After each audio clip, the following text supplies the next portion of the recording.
Ternyata kampung Bolodemit sama seperti manusia. Ada yang baik, ada pula yang jahat. Ada yang rakus, ada juga yang benar-benar tidak menginginkan keterikatan kepada manusia, terkecuali ikatan tersebut ingin dijadikan sebagai ikatan baik di antara keduanya.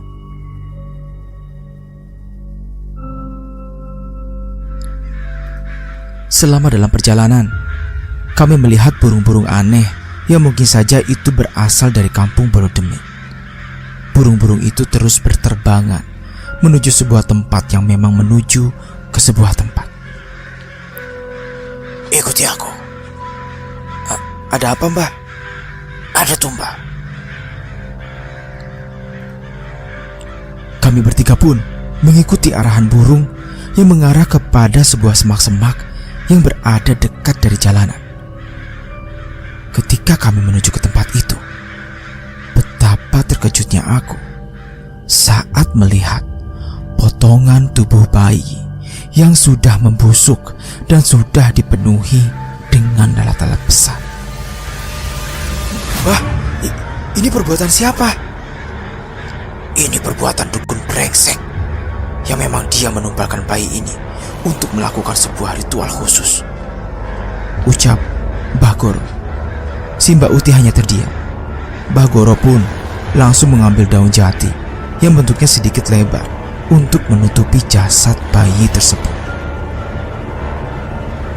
Lalu dia menaburkan kopi di atasnya untuk menghilangkan bau yang sangat menyengat dari jasad si bayi yang sudah membusuk tersebut. Ayo, kita berangkat lagi. Jangan lihat ke belakang. Kenapa, Mbah? Perlahan, aku mendengar sesuatu yang sama seperti saat berada di rumah Mbah Goro. Aku mendengar sesuatu yang sedang memakan potongan jasad bayi itu. Suara koyakannya benar-benar terdengar dengan jelas. Sampai-sampai aku berpikir bahwa Mbah Goro juga membawa perewangannya untuk menuju ke lampehan gunung. Namun aku hanya terdiam. Walaupun mulutku sudah sangat gatal untuk mengatakan sesuatu, akan tetapi perasaan takutku benar-benar menghalangi itu semua. Kamu mau nanya apa, Cahayu? Tanya Mbah Goro. Aku terkejut saat Mbah Goro mengatakan hal itu. Pikirku, Mbah Goro tidak menyadari perasaan tidak tenangku setelah 2 kali merasakan kejadian hal yang sama. Mbah, aku ingin bertanya. Silahkan, Cahayu. Apakah Mbah membawa perewangan? Iya, benar. Pasti kamu sudah tahu kan? Tapi aku tidak tahu bentuknya, Mbah.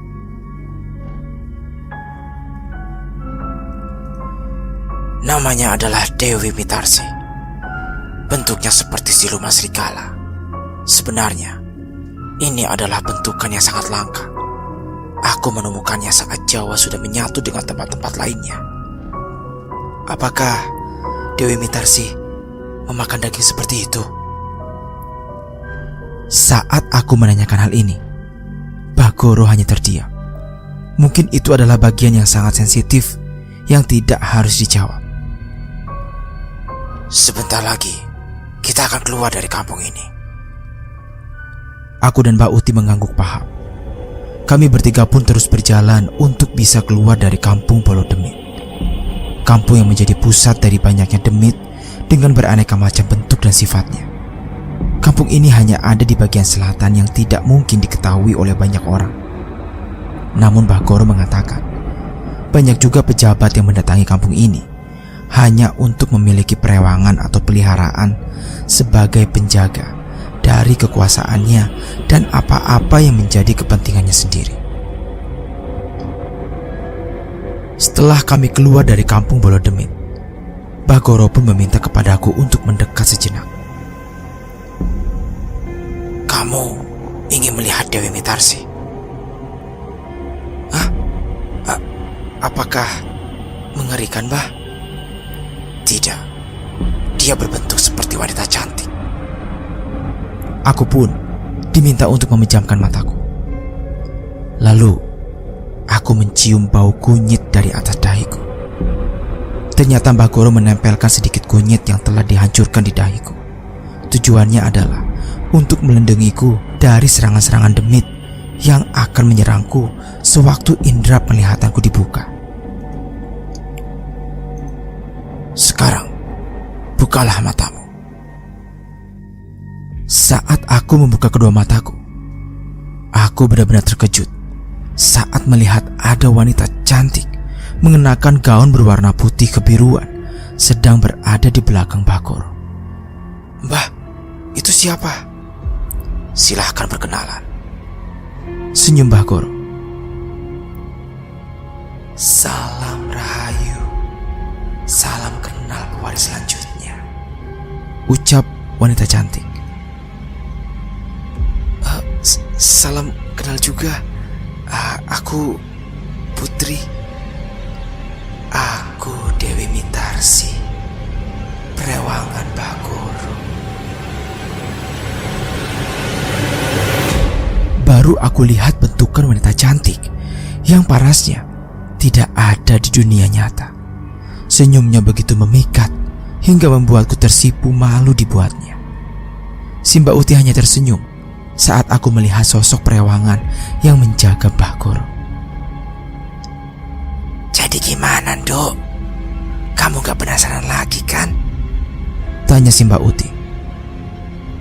Oh, iya Mbah. Dewi Mitarsi ini sangat cantik, jelasku.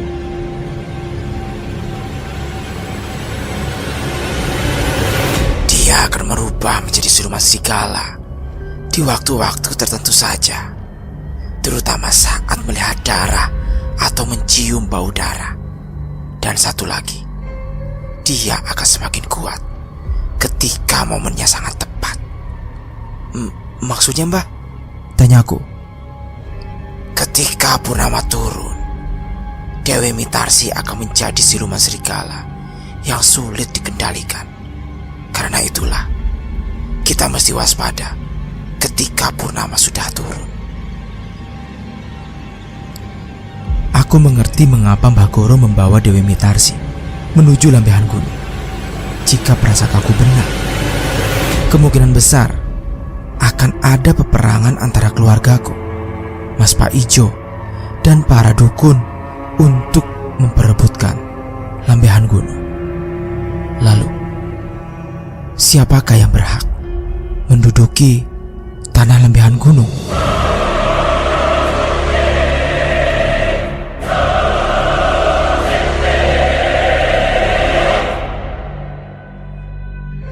Saat dimana kami telah tiba di lambehan gunung, Mbah Goro sempat mencium bau yang sangat familiar.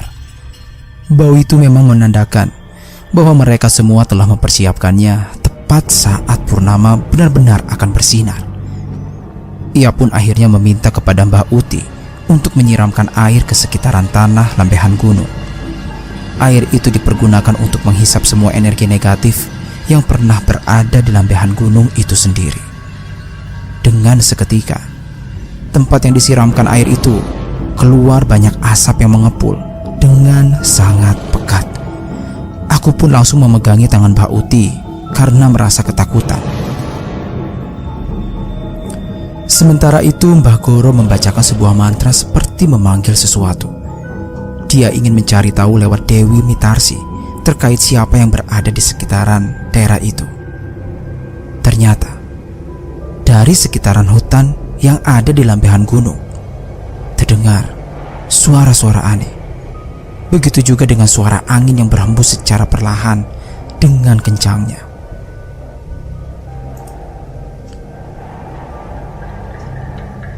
Mbah Goro sepertinya menyadari ada sesuatu yang menjanggal di sekitaran lambehan gunung.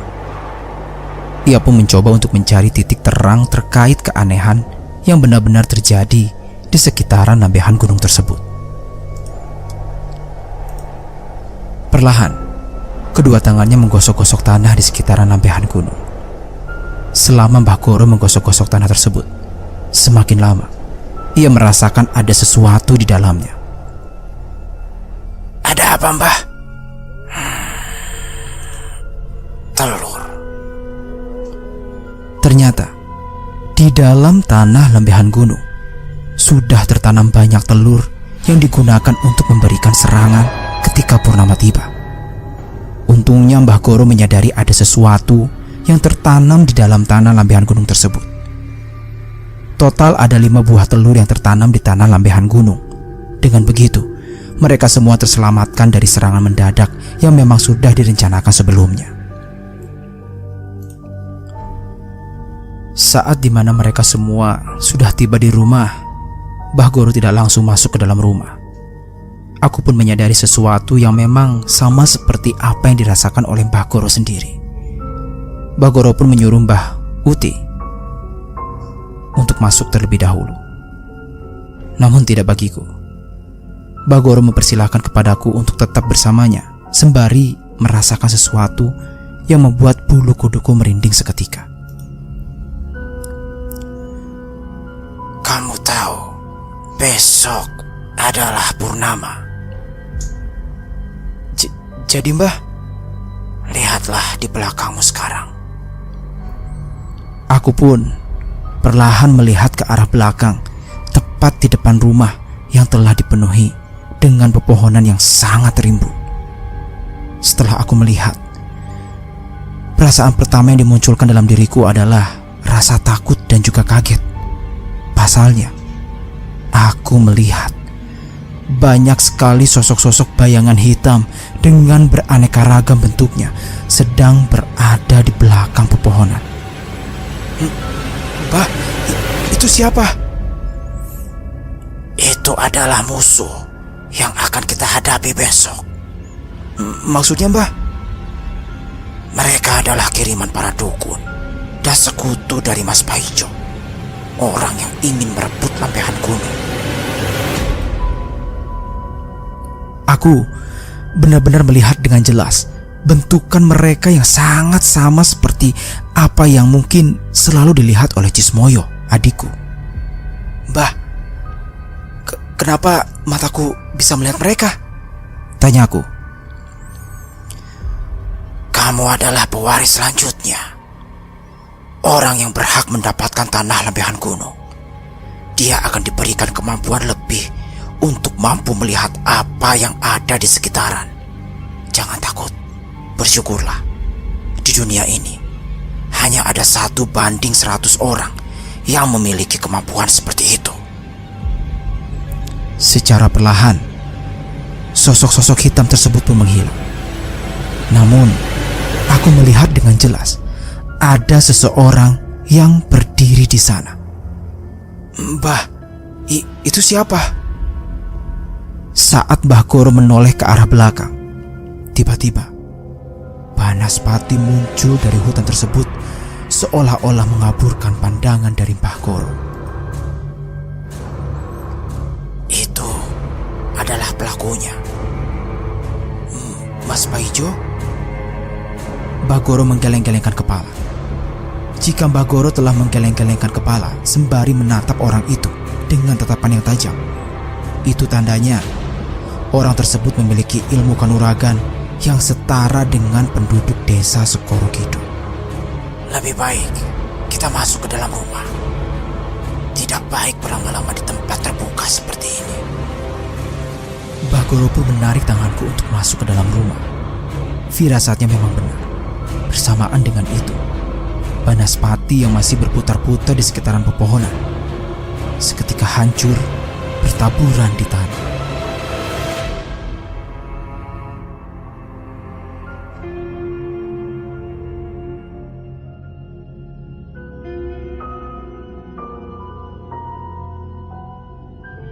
Di dalam kamar, Simbah Uti sudah bertemu dengan ibu yang sudah 1 hari penuh lamanya menjaga Simbah Kakung dan juga Cismoyo. Bu, ini Mbah Goro, kataku.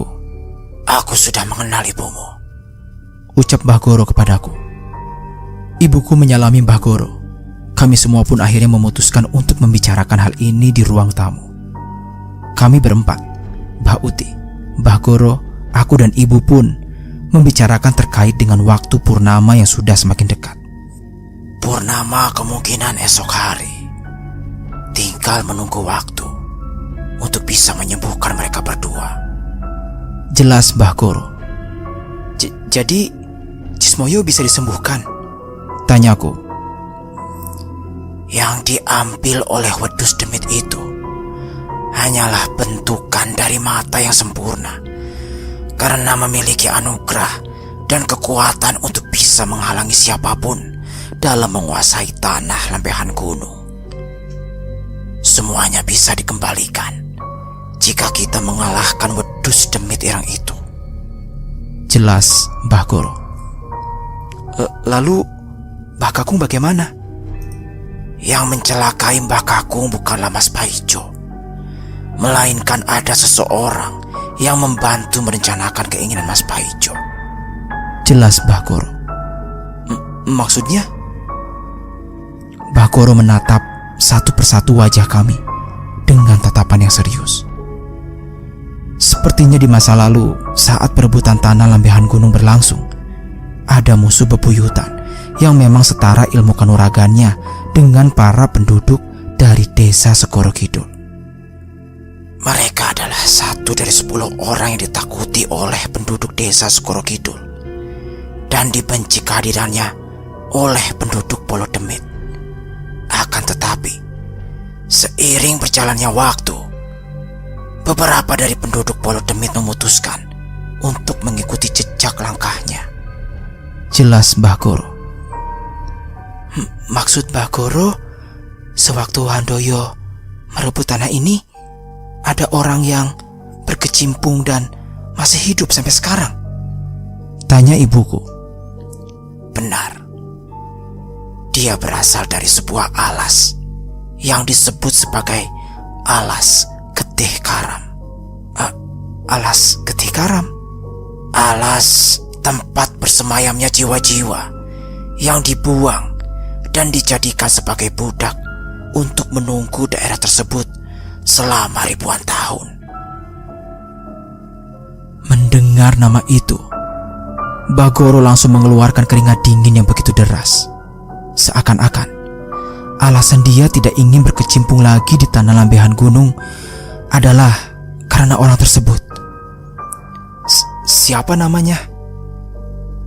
Mbah Goro hanya menggeleng-gelengkan kepalanya. Dia masih mengingat dengan jelas saat banyak sekali dari penduduk Segoro Kidul yang hampir meninggal dunia karena orang tersebut telah memporak-porandakan semua isi desanya. Handoyo meninggal karena orang itu. Setelah mendengar nama itu, tanganku tiba-tiba semakin menggenggam dengan kencang. Mataku semakin tajam menatap wajah Mbah Goro, seperti ada sesuatu yang turun dengan seksama di dalam tubuhku. Entah mengapa, seperti ada sesuatu yang ingin masuk ke dalam tubuhku, sama seperti ketika Cismoyo dirasuki oleh sesuatu yang berasal dari leluhur kami. Tiba-tiba penerangan mati dengan sendirinya. Pintu tertutup dengan kencang dan angin berhembus dengan sangat kencang, seolah-olah ada sesuatu yang datang dan memasuki tubuhku. Mbah Goro dan Mbah Uti yang menyadari hal itu langsung menundukkan kepalanya sembari memberikan rasa hormat kepada sesuatu yang merasuki tubuhku dengan cepat. Aku tahu siapa yang kamu maksud, Goro. Ucap sosok yang merasuki dengan suara wanita yang sangat berat. Kulo paham, Mbah. Jangan diragukan anak ini untuk merebut lambehan gunung. Aku sudah menjaga anak cantik ini untuk membunuh orang yang kamu maksud. Maaf, Mbah. Aku sudah paham jika anak cantik ini akan dijadikan pewaris selanjutnya. Bersamaan dengan itu, penerangan langsung menyala kembali. Aku pun kembali normal seperti biasanya. Aku tidak tahu apa yang baru saja terjadi. Akan tetapi, ibuku langsung memelukku dengan sangat eratnya. Putri, kamu ini memang pewaris selanjutnya. Aku tidak tahu apa yang harus aku lakukan. Namun dengan menyebut kata pewaris selanjutnya, aku semakin paham jika tugas dan bebanku akan semakin berat. Sama seperti Cismoyo, kini penglihatanku semakin jelas. Aku bisa membaca aura dari orang-orang yang ada di sekitaranku. Bahkan yang lebih mengejutkannya, aku bisa melihat perewangan yang dimiliki oleh Mbah Goro yang disebut dengan Dewi Mitarsi itu. Saat aku melihatnya, Dewi Mitarsi menundukkan kepalanya sembari memberikan penghormatan kepadaku. Lalu Mbah Goro pun memberikan sesuatu yang dilapisi dengan kain berwarna putih. Katanya, itu adalah senjata untuk membunuh orang yang dimaksud oleh Mbah Goro sebagai orang yang memiliki ilmu kanuragan tinggi yang disebut sebagai penjaga dari alas Getih Karang. Besok adalah purnama. Musuh kita akan lebih banyak. Selain penjaga dari alas Getih Karang, kita juga memiliki musuh dari keluarga kita sendiri, yaitu Mas Paijo, beserta para bolo demit yang dimilikinya. Jangan lupakan juga dengan wedus demit Ireng yang telah mengambil 2 bola mata Cismoyo. Dia adalah musuh terberat dan terbesar kita.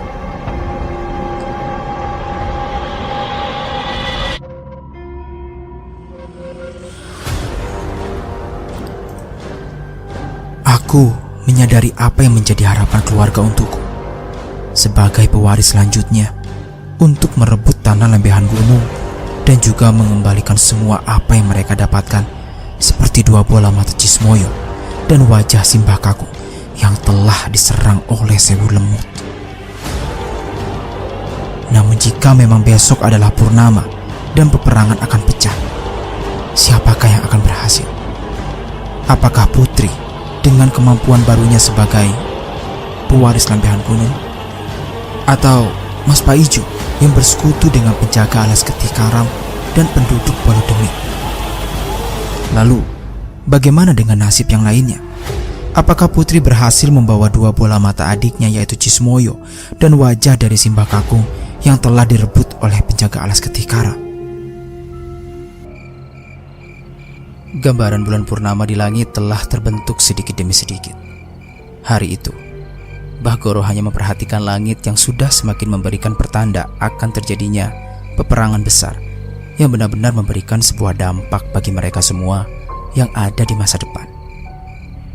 Waktu yang terus bergulir hingga menyisakan sebuah memori yang masih tersimpan rapih di pikiran Mbah Goro saat dirinya bersama dengan Handoyo dan juga Simbah Kakung dalam mempertahankan lahan lembehan gunung. Dan sekarang, kejadian yang sama akan terulang kembali. Entah bagaimana dan apa yang terjadi ke depannya, Mbah Goro berharap tidak ada korban jiwa di pihaknya dan benar-benar dalam keadaan selamat agar bisa berkumpul lagi seperti biasa. Namun, hal ini tidak semudah dengan apa yang dia pikirkan. Selain Mas Paijo, lawan terberat dari Mbah Goro sendiri adalah seseorang yang berasal dari alas Getih Karang. Kini tugasnya semakin berat.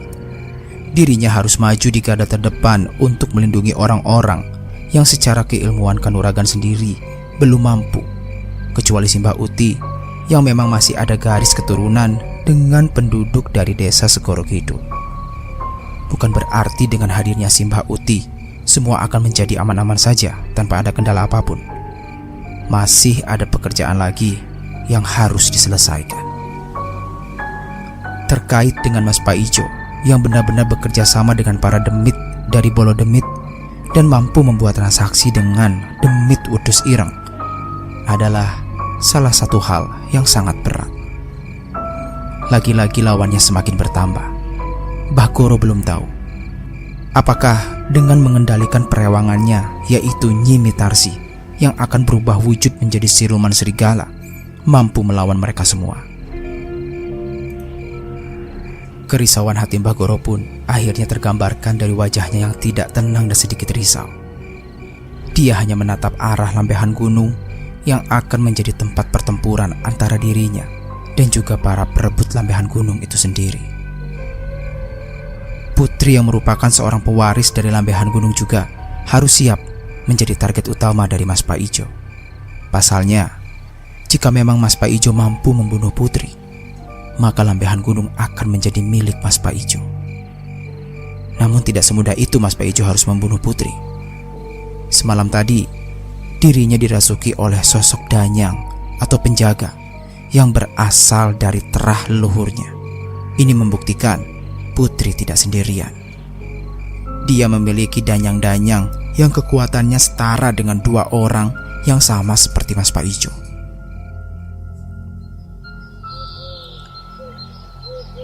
Pagi hari itu, Mbah Goro hanya terus-menerus menghirup udara segar yang ada di sekitaran tanah lambehan gunung.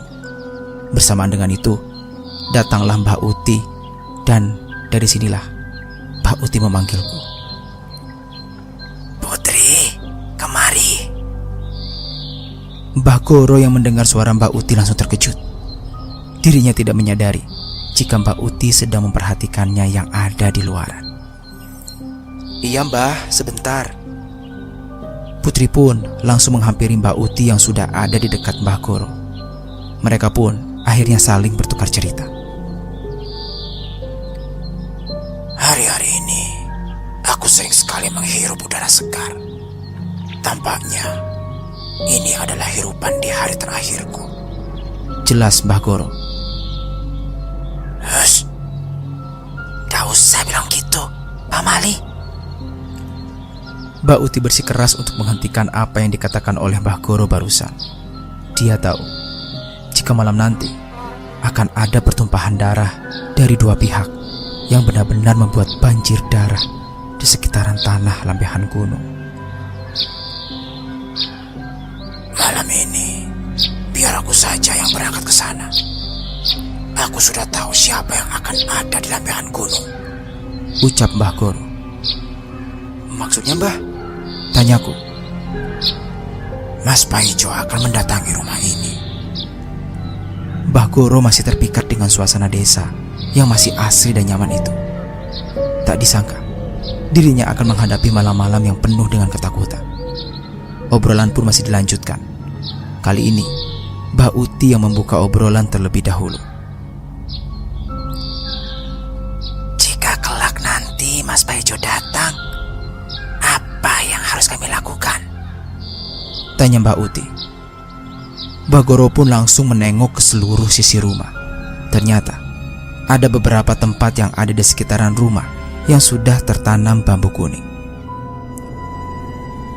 Tancapkan bambu kuning hingga melingkari ke setiap sisi rumah ini. Lalu letakkan 3 kepala kambing di hadapan rumah. Tunggu sampai saat di mana Mas Paijo sendiri yang masuk ke dalam rumah. Jelas Mbah Goro. Lalu bagaimana dengan lambehan gunung? Tanya Mbak Uti. Aku akan menghadapi banyak musuh di sana. Jika kelak jasadku terbaring di sana, letakkan jasadku dan kuburkan di dekat lambehan gunung. Mbah Uti langsung memeluk Mbah Goro. Dia merasakan apa yang memang akan terjadi di malam hari nanti. Aku sendiri masih melihat ibu yang seringkali bersedih ketika Cismoyo belum juga bisa disembuhkan. Dalam hatiku, aku selalu berucap untuk bisa mengembalikan 2 bola mata yang memang sudah diambil oleh sosok demit wedhus ireng itu. Jika malam ini benar-benar sesuai dengan rencana, maka rencana yang disesuaikan oleh Mbah Goro akan membawa kemenangan bagi kita. Mbah Goro meminta kepada Mbak Uti untuk menjaga di bagian belakang rumah untuk menghadapi demit wedhus ireng. Sedangkan Mbah Goro, dia akan menuju ke lambehan gunung untuk melawan orang yang telah membunuh Pak Handoyo. Dan terakhir adalah aku dan ibu. Kami berdua akan menjaga Cismoyo dan juga Simbah Kakung dari Mas Paijo. Sebelum akhirnya subuh tiba, Kami akan terus melawan mereka hingga beberapa dari mereka akan mati dan menyatakan untuk menyerah. Saat ini kami hanya selalu berharap jika Mas Pak Ijo dan yang lainnya kalah dalam memperebutkan lambehan gunung. Lalu Cismoyo dan juga Simbah Kakung, keduanya bisa kembali seperti semula dan berkumpul bersama. Malam harinya, saat dimana semua sudah dipersiapkan untuk menghadapi peperangan yang terjadi di lambehan gunung, Simbah Uti dan juga Mbah Goro telah menyiapkan semua. Seluruh bambu kuning telah berada di sekitaran rumah.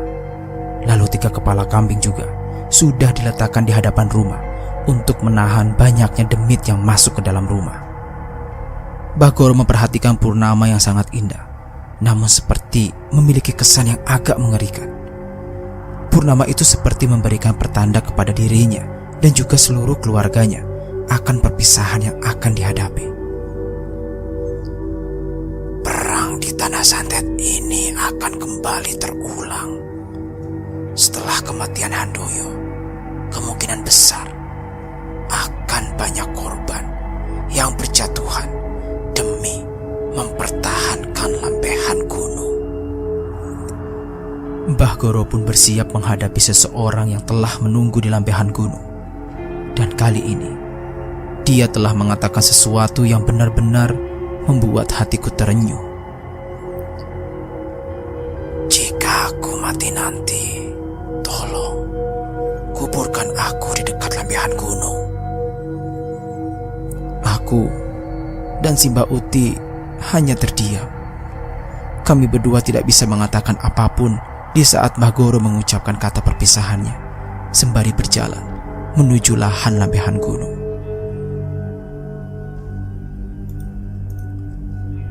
Suasana menjadi sangat dingin. Beberapa suara aneh juga muncul bersahutan. Simbah Uti menyuruhku untuk masuk ke dalam dan meninggalkannya di hadapan rumah. Aku belum tahu apa yang ada di benak Simbah Uti ketika menyuruhku untuk masuk terlebih dahulu.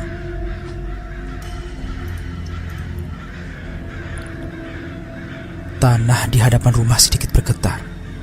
Ternyata benar apa yang memang diperkirakan oleh Mbah Goro. Demit-demit yang berasal dari kampung Bolo Demit mendatangi rumah kami. Bentukan mereka sangat mengerikan dan berbeda-beda, membuat Simbah Uti menghela nafas sejenak. Jika memang bisa disebutkan satu persatu, demit seperti mereka memiliki sebuah bentukan yang tidak semuanya menyerupai apa yang pernah aku pikirkan sebelumnya. Dari bentukan tubuh, wajah, tangan, dan kaki, semuanya memiliki bentukan yang sangat berbeda. Ada yang memang memiliki bentukan seperti pocong, genderuwo, kuntilanak, dan lain sebagainya. Namun, yang lebih mengerikan adalah bentukan setengah tubuh hitam legam dan setengahnya lagi berbentuk hewan. Bentukan seperti inilah yang sangat memberikan kesan yang sangat seram. Aku yang masih mengintip banyaknya sosok yang sudah berdiri beberapa meter di hadapan Simbah Uti. Namun, ada bentukan yang menurutku benar-benar sangat membuat bulu kuduku merinding seketika. Dia datang ketika semua sosok demit itu berjejer rapi dan mempersilahkan sosok demit itu berjalan menghampiri Simbah Uti sembari menggenggam sesuatu yang ada di tangan kanannya. Ternyata sosok itu adalah musuh utama dari Simbah Uti. Dia adalah Demit Wedus Ireng yang sempat dibicarakan oleh Mbah Goro dan juga Simbah Uti. Bentukan dari Wedus Ireng ini sangatlah besar, kira-kira bisa mencapai 3 meter dan 2 kali lipat dari tubuh Simbah Uti saat tubuhnya tegak. Lalu tangan kanannya mencengkram sesuatu seperti ada benda yang ingin diperlihatkan kepada Simbah Uti. Lalu secara perlahan dia membukanya dan memperlihatkan benda tersebut kepada Simbah Uti. Dengan sekejap, Simbah Uti menampakkan ekspresi yang geram karena dirinya tahu benda tersebut adalah 2 bola mata milik Cismoyo. Lalu dari luaran, si Mbak Uti langsung menghadap ke belakang seolah-olah memberitahu kepadaku yang sedang mengintip dari dalam rumah. Matikan semua penerangan. Dengan sekejap, si Mbak Uti menampakkan ekspresi yang geram karena dirinya tahu benda tersebut adalah 2 bola mata milik Cismoyo. Lalu dari luaran, si Mbak Uti langsung menghadap ke belakang seolah-olah memberitahu kepadaku yang sedang mengintip dari dalam rumah. Matikan semua penerangan.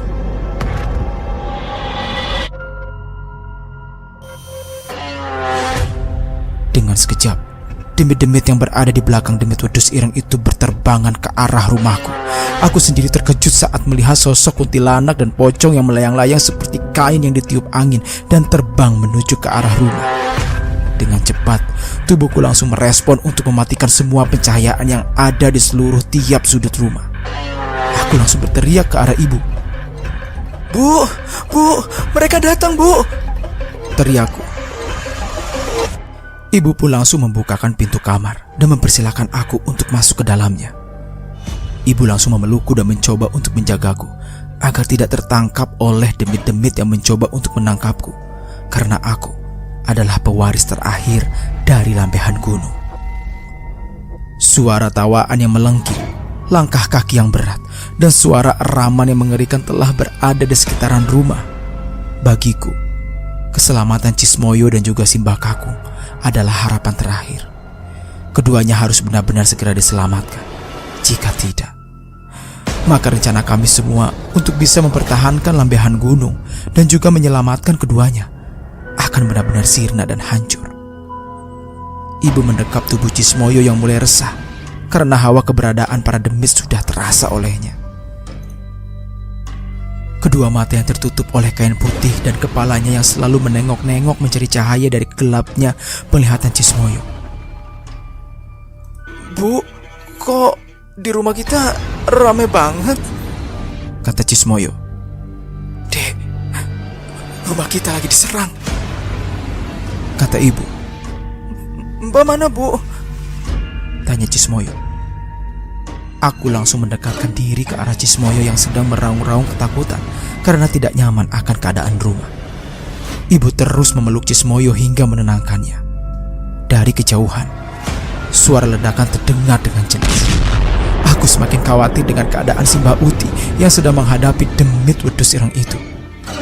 Sesekali aku mengintip luaran kamar, dan hal yang tak terduga pun benar-benar terjadi.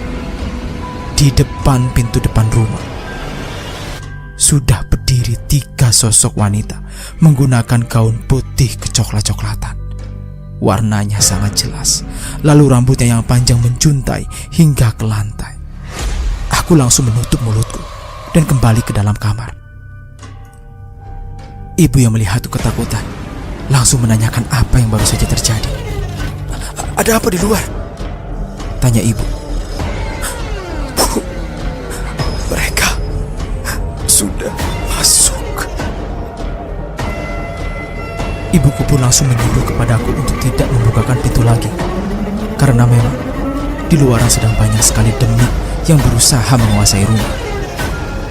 Hal-hal yang mengerikan pun terjadi secara perlahan. Di sekitaran tembok kamar, ribuan semut turun secara perlahan ke arah kami.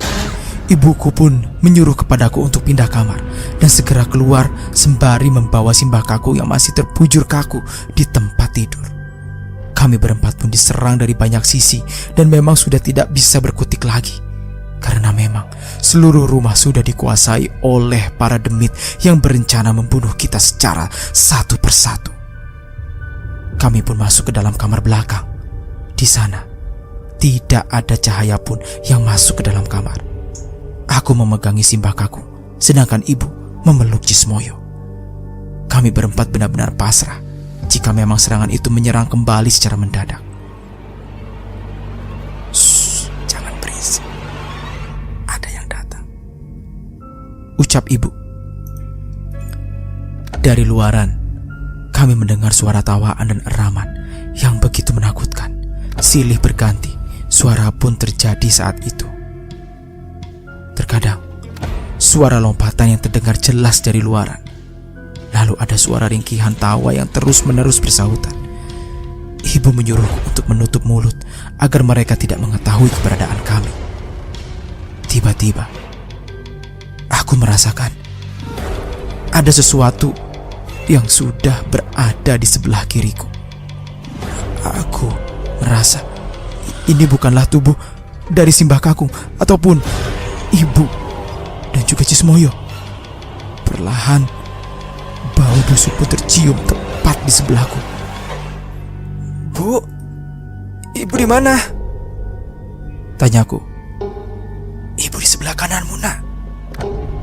Lalu, siapa yang ada di sebelah kiriku? Ibuku pun menengok ke arahku secara perlahan. Tatapannya berubah menjadi sangat ketakutan sambil menunjuk-nunjuk ke arahku. Itu pocong. Aku pun tak sanggup menahan bau busuk dan rasa takut yang sangat memuncak ini. Tapi perlahan aku lawan rasa takut itu. Tidak ada lagi yang bisa aku lakukan selain menenangkan diri agar semuanya baik-baik saja. Perlahan bau busuk itu kemudian menghilang. Aku pun langsung memanggil nama ibuku. Bu, kapan kita akan keluar? Tanyaku. Kamu bisa pindah ke sebelah ibu? Tanya ibu. Aku pun merangkak ke arah ibuku dan mencoba untuk mengganti posisi. Namun, saat dimana aku dan wajah ibu berdekatan, tiba-tiba dari belakang tubuh ibu sudah muncul sosok wanita yang sangat mengerikan. Bentuk wajahnya yang tertutup rambut, namun sekilas terlihat banyak luka yang tidak bisa digambarkan secara detail. Bu, di belakang ibu. Kenapa lagi? Ada kuntilanak. Ibuku pun langsung memelukku. Dia mencoba menenangkanku agar yang dilihatnya hanyalah gangguan belaka. Lalu, secara perlahan sosok kuntilanak itu tiba-tiba menghilang dengan sendirinya. Kamu bawa Cismoyo keluar dari sini. Lalu, ibu akan membawa Simbah Kakung juga keluar. Kita harus keluar dari pintu belakang. Aku mengerti apa yang dimaksud dengan ibu. Tampaknya, rumah bukan lagi tempat yang nyaman untuk bersembunyi. Perlahan tapi pasti, kami pun keluar dari kamar belakang untuk menuju ke pintu belakang rumah. Aku yang saat itu sedang menggandeng Cismoyo, tiba-tiba kehilangan kendali dan terjatuh. Tepat saat itu, seorang pria yang aku kenali sudah berdiri dekat Cismoyo. Dia adalah Mas Paijo. Ibuku yang mengetahui kehadiran Mas Paijo pun langsung terkejut. Paijo? Ucap ibuku. Jadi, siapa pewarisnya? Cismoyo atau anak pertamamu? Ucap Mas Paijo. Mas Paijo menekan kuat bagian pundak Cismoyo hingga Cismoyo berteriak kesakitan. Ibu, Mbah, tolong, pundakku ditekan. Oh. Aku berencana untuk bangkit kembali. Namun ada sesuatu yang menahanku. Aku pun ingin tahu siapa tangan yang menahanku hingga kuku-kukunya yang sangat tajam dan menusuk bagian paha kakiku. Dengan jelas, aku melihat sosok demit dengan kepala berbentuk anjing yang seluruh tubuhnya sangat hitam legam dan sorot matanya yang memerah. Demit itu memegangi kakiku agar tidak bisa bergerak. Sedangkan tepat di belakang ibu dan kakekku sudah berdiri demit wedus ini. Di mana Simbah Uti? Tanyaku. Simbahmu sudah terkapar di depan rumah. Nyawanya sudah tidak tertolong lagi.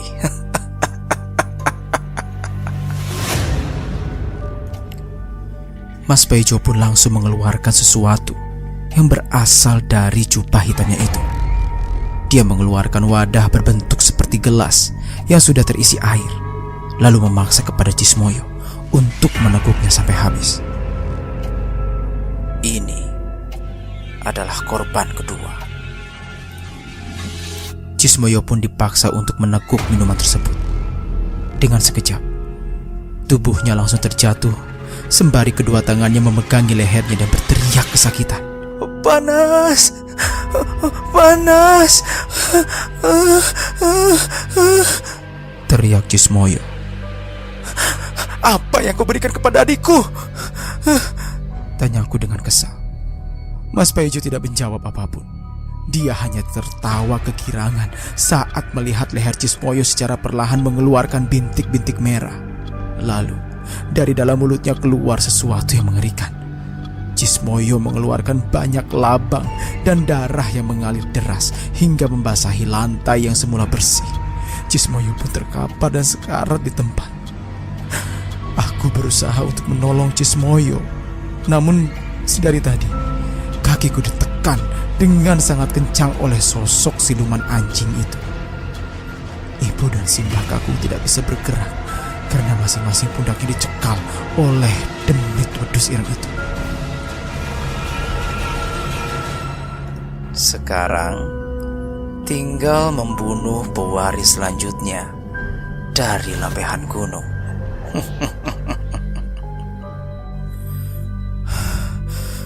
Mas Paijo menyeretku ke dalam kamar. Cengkraman tangannya benar-benar sangat kuat hingga membuat pergelangan tanganku kesakitan dibuatnya. Sedangkan Cismoyo, dia masih berusaha untuk menahan rasa sakit yang disebabkan oleh air aneh yang Mas Paijo berikan kepadanya. Satu persatu, demit yang dibawa oleh Mas Paijo mengikutinya masuk ke dalam kamar. Mas Paijo mengikatku di tempat tidur dengan ikatan yang kuat.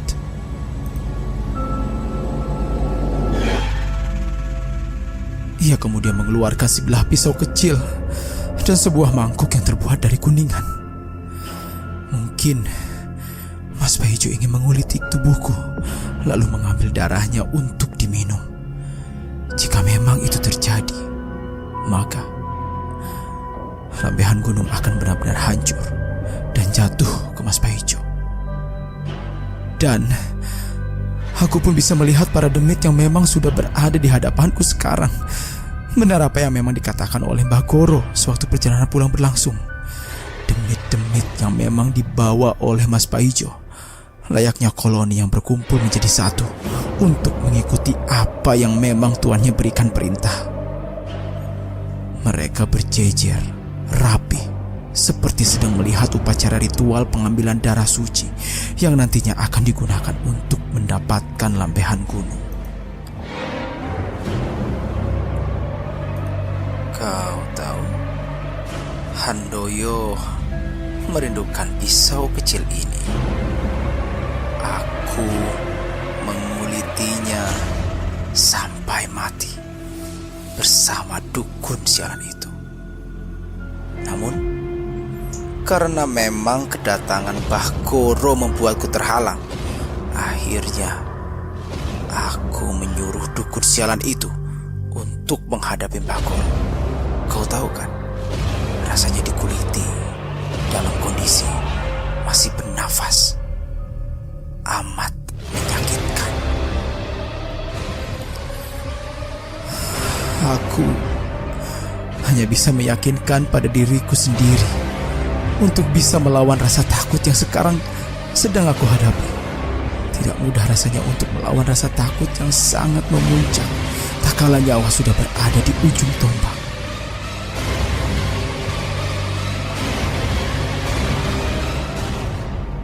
Namun melihat ibu, Cismoyo, Simbah Kakung, Simbah Uti, dan Mbah Goro yang sudah berperan besar, aku terus meyakinkan dalam diriku untuk bisa melawan rasa takut ini. Sekarang, apa kata-kata terakhirmu? Tanya Mas Paijo sembari tersenyum di hadapanku. Aku terdiam. Aku menatap semua demit yang sedang berkumpul di dalam kamar. Sedangkan teriakan Cismoyo dan tangisan ibu masih terdengar sedikit jelas dari dalam ruangan tempat di mana aku akan dieksekusi oleh Mas Paijo.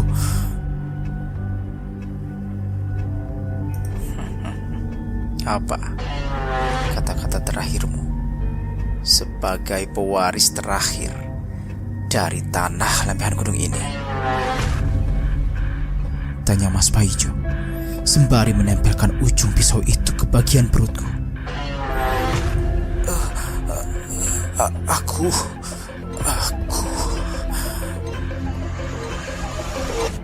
Iya, aku ingin.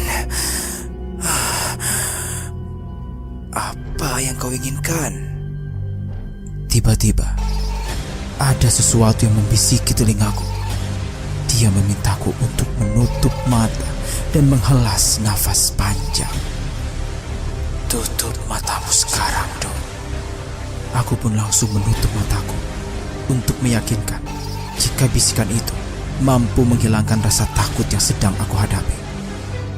Aku ingin meminjam ragamu sebentar ya, bisiknya lagi.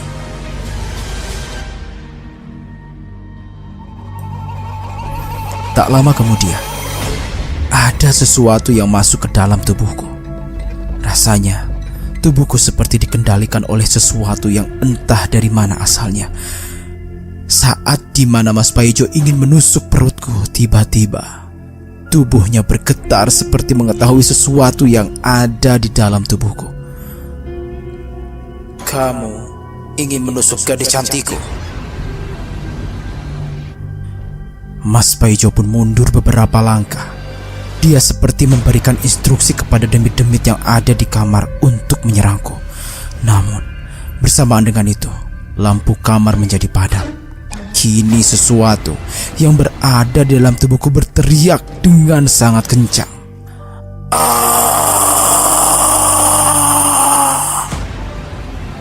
Teriakan itu membuat para demit yang lainnya menghilang dengan seketika. Aku melihat Mas Paijo ketakutan. Tubuhnya bergetar hebat saat dimana tubuhku sedang dikendalikan oleh sesuatu. Dia tidak menyangka jika aku yang menjadi pewaris selanjutnya dari lambehan gunung ini telah dijaga oleh banyak leluhur yang memang sudah digariskan secara turun-temurun. Wajah Mas Paijo memucat seketika di saat tubuhku tiba-tiba sudah berdiri di hadapannya. Kali ini, yang ada di hadapannya bukan lagi seorang putri yang lemah dan tidak bisa melakukan apa-apa ketika dalam keadaan terpojokan.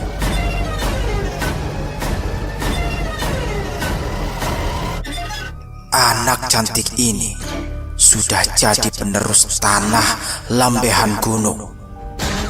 Mas Paijo terperenjat mendengar kalimat yang baru saja aku ucapkan dengan nada yang sangat berat itu. Kamu siapa? Kamu tidak ingat denganku? Tanya sosok yang merasuki tubuhku.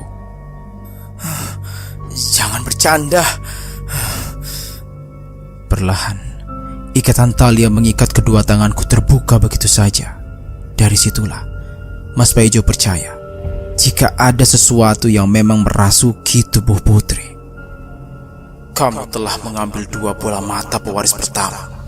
Padahal aku sendiri sudah memberitahu kepadanya untuk berhati-hati agar tidak menemui orang sepertimu. Ucap putri dengan suara berat. Mas Paijo mundur beberapa langkah. Dia pun mundur sembari merangkak ke arah pintu kamar. Tujuannya adalah ingin kabur dan meninggalkanku sendiri. Namun saat dimana Mas Paijo telah membuka pintu kamar, ada sesuatu yang keluar dari tubuhku hingga membuat tubuhku terjatuh karenanya. Mas Paijo, Mas Paijo, teriakku. Mas Paijo menatapku dengan tatapan penuh rasa ketakutan. Dia tahu kalau aku baru saja dirasuki oleh leluhur tanah lembahan gunung. Mengetahui hal tersebut, Mas Paijo pun berlari menuju ke arah belakang rumah dan meninggalkanku yang masih berada di kamar. Sedangkan di luar kamar, ibu masih memeluk Cismoyo yang sudah semakin melemah. Mulutnya masih mengeluarkan sedikit darah akibat sesuatu yang diberikan oleh Mas Paijo kepada Cismoyo. Saat dimana Mas Paijo keluar dari kamar, ibu hanya terdiam sembari menahan tangis serta memeluk Cismoyo dengan erat. Dia tidak rela jika Cismoyo akan diambil oleh Mas Paijo. Namun ternyata Mas Paijo tidak mempedulikan ibu dan juga Cismoyo. Mas Paijo lebih memilih untuk menyelamatkan diri menuju ke lambehan gunung. Aku berusaha untuk bangkit agar bisa menghalangi Mas Paijo untuk tidak menuju ke lambehan gunung. Kemungkinan besar yang terjadi jika Mas Paijo bisa sampai ke lambehan gunung adalah dia akan membunuh Mbah Goro dan menyusun kembali rencana untuk merebut lambehan gunung untuk kedua kalinya. Mas Paijo! Mas Paijo! Aku berusaha keras untuk bangkit dan mengumpulkan semua tenaga yang tersisa agar bisa menghentikan Mas Paijo. Saat dimana aku berhasil keluar dari kamar itu, melihat mayat Simbah Kakung yang tergeletak begitu saja, aku langsung berjalan ke arah ibu. Bu, Cismoyo baik-baik saja kan? Tanyaku. Cismoyo, nafasnya, jantungnya sudah melemah. Dia terkena banyu pati. Entah mengapa, melihat Cismoyo yang sudah tidak bisa bergerak seperti itu, aku pun langsung tergerak untuk mengejar Mas Paijo. Aku berencana untuk meminta kepadanya agar Mas Paijo mau menyembuhkan Cismoyo atau setidaknya memberikan penawar dari sesuatu yang telah diberikan kepada Cismoyo hingga tubuhnya benar-benar sekarat tak berdaya. Saat dimana aku bangkit, ibu menarik tanganku terlebih dahulu. Dia meminta kepadaku untuk bisa menyelamatkan Cismoyo dan Sembah Uti. Put, Simbah Uti belum meninggal. Cismoyo juga masih bisa diselamatkan. Tolong. Put, Simbah Uti belum meninggal. Cismoyo juga masih bisa diselamatkan. Tolong, selamatkan yang bisa kamu selamatkan. Jangan sampai Mas Paijo pergi ke lambehan gunung untuk membunuh Mbah Goro. Aku pegang erat permintaan ibu untuk terakhir kalinya. Karenanya, kemungkinan besar ini akan jadi pesan terakhir yang harus aku lakukan agar bisa menyelamatkan Cismoyo dan juga Mbah Uti. Suara langkah kaki Mas Paijo semakin menjauh. Putri sempat mendengar suara nafas yang berat, yang kemungkinan besar itu adalah suara nafas dari Mas Paijo itu sendiri. Putri segera mengejar suara itu. Dedaunan yang kering terus diinjaknya agar bisa mencegat Mas Paijo.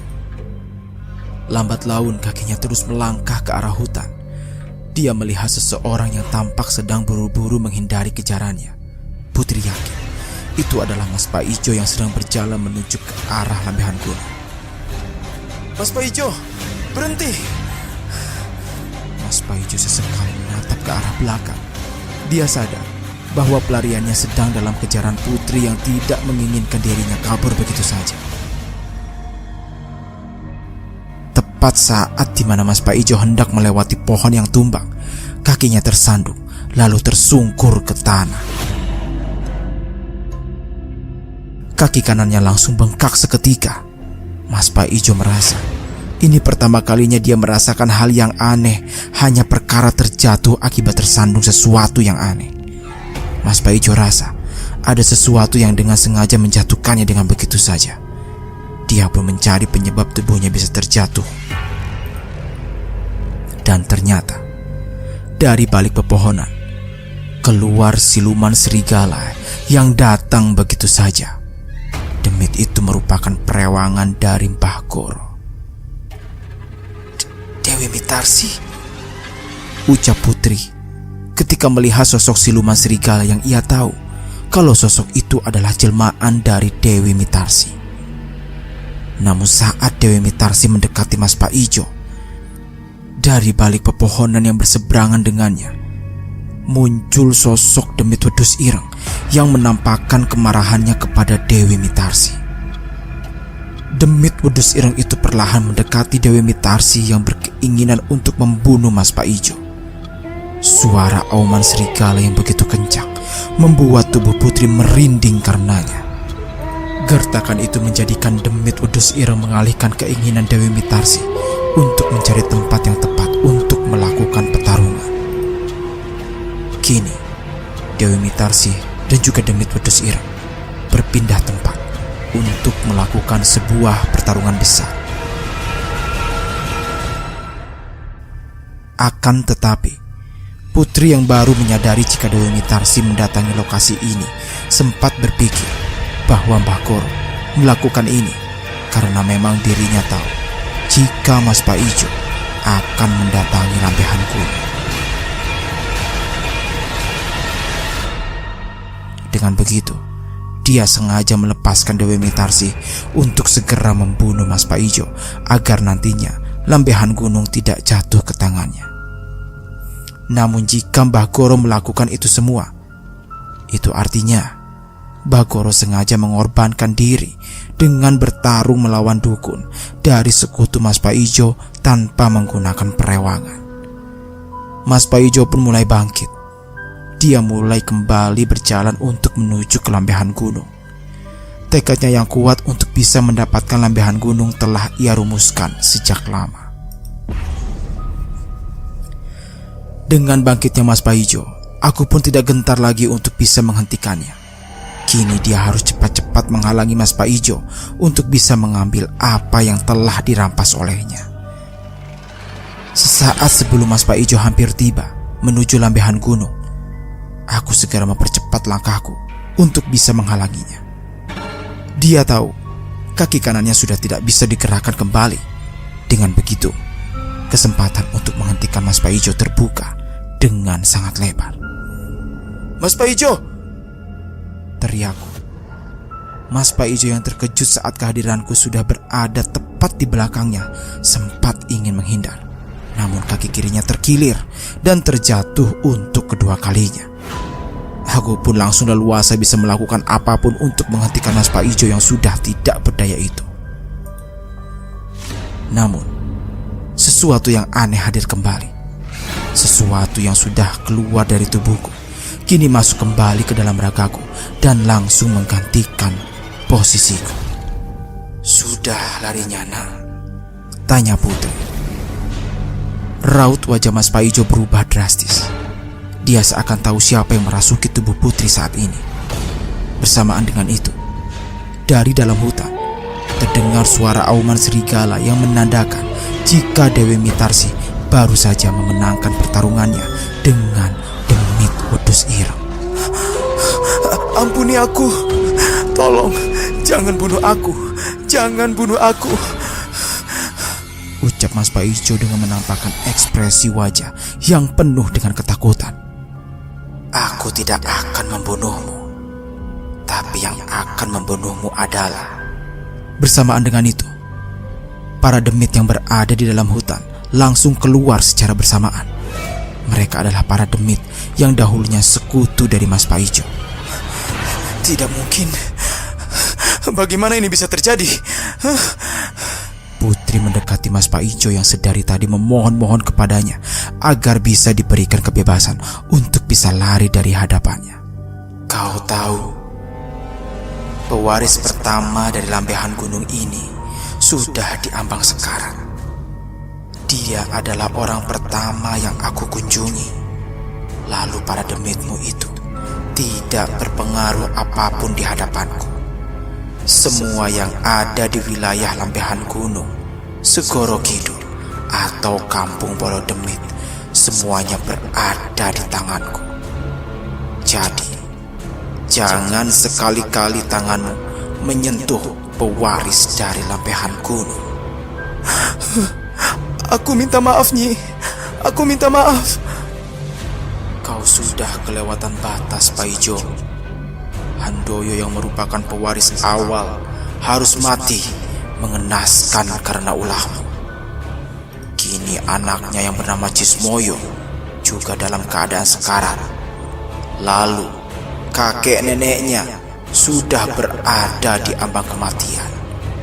Sudah banyak nyawa yang melayang karena keserakahanmu dalam berambisi untuk mendapatkan lampihan gunung.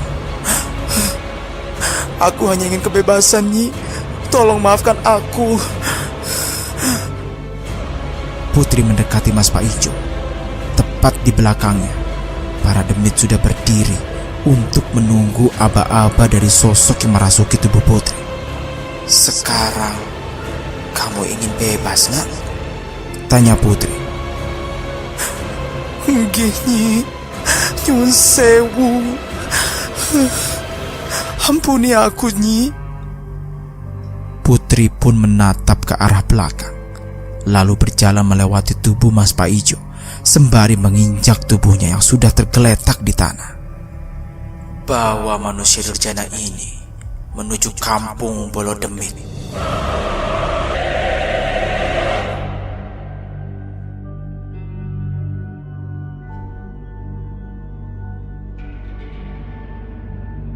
Dengan seketika, para demit yang berada di hadapan Mas Paijo langsung berebut untuk menarik tubuhnya hingga terseret-seret. Teriakan minta tolong Mas Paijo pun diabaikan begitu saja.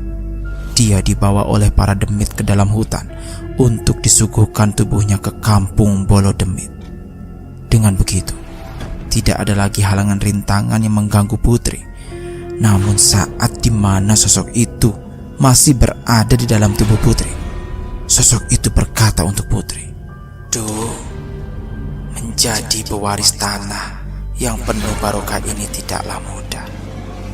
Terkadang kamu harus siap menerima rasa sakit dan kehilangan orang-orang yang mencintaimu secara tulus. Aku harap jika adikmu, kakekmu, dan nenekmu tidak selamat, kamu masih memiliki ibu yang terus membantumu untuk tetap menjaga lampihan gunung." Bersamaan dengan itu, sosok itu keluar dari tubuh Putri. Putri yang terpental karena dorongan energi besar yang keluar begitu saja dari tubuhnya, tiba-tiba merasakan rasa kesedihan yang paling mendalam. Di hadapannya sudah tergeletak dua orang yang perutnya sama-sama tertusuk bambu kuning. Bagoro.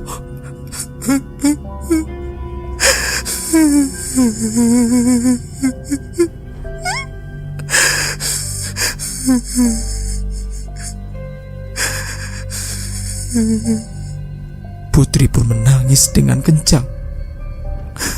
Malam itu juga, dia benar-benar menyaksikan betapa rapuhnya hati dan pikiran Putri saat mendapati orang-orang yang dicintainya telah tiada semua.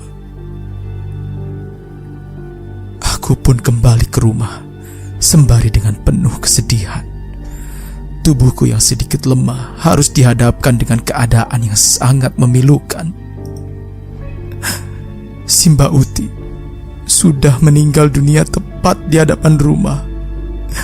Dia tahu pengorbanannya saat melawan demit wedus ireng benar-benar harus diberikan penghormatan yang layak. Namun semua tidak selesai begitu saja. Saat aku membuka pintu, aku melihat ibu sudah menangis sembari memeluk dua orang yang amat mencintainya. Putri, adikmu. Ibu, maafin Putri.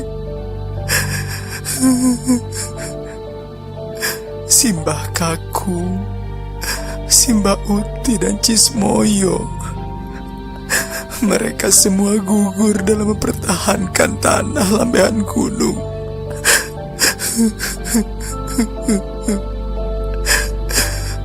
Ucap ibu sembari menangisi mereka semua yang telah gugur. Mbah Goro juga, Bu. Kini hanya kita berdua saja yang harus merawat tanah lambehan gunung itu lagi.